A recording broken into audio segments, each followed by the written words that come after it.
Third alternative Yes. వచ్చిన అవకాశాలని సద్వినియోగం కూడా చేసుకోలేకపోయారు.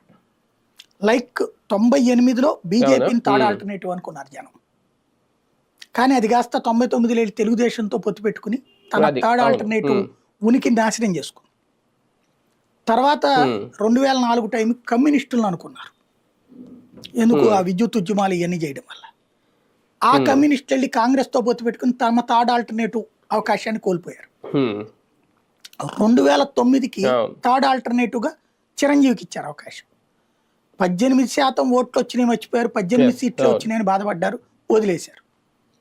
కానీ ఆయన కంటిన్యూ అయ్యి ఉంటే థర్డ్ ఆల్టర్నేటివ్ ఒక టఫ్ ఫైట్ నడిచేది. లైక్ తెలంగాణలో బీజేపీ, బీఆర్ఎస్, కాంగ్రెస్ అన్నటువంటిది అసెంబ్లీకి ఒకటి వచ్చా, పార్లమెంట్కి ఒకటి వచ్చా, తేడా రాలా, అట్లా వచ్చి ఉండేది. ఇక్కడ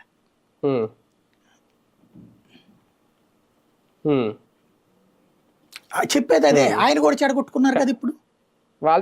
ఆయన కూడా థర్డ్ ఆల్టర్నేటివ్ 2019లో థర్డ్ ఆల్టర్నేటివ్ గా దిగిన ఆయన ఒకటే వచ్చినా కూడా నిలబడ్డాడు. కానీ మళ్ళీ తెలుగుదేశంతో పొత్తుకెళ్ళిపోయాడుగా. ఆయనే కంటిన్యూ అయ్యి ఉంటుంటే మేబీ జగన్ ఈ ట్రిప్ వచ్చి ఉండేవాడు. కానీ ఆయన 25-30 సీట్లు కొట్టుండేవాడు పవన్ కళ్యాణ్. ఆయన బీజేపీ కలిసి పొత్తు పెట్టుకుని ఉంటే 25-30 సీట్లు కొట్టుకునేవాడు. అప్పుడు ఆల్టర్నేటివ్ కింద తెలుగుదేశం పార్టీ పవన్ కళ్యాణ్కి మద్దతు ఇచ్చి ఆయన సీఎం చేయాల్సి వచ్చేది.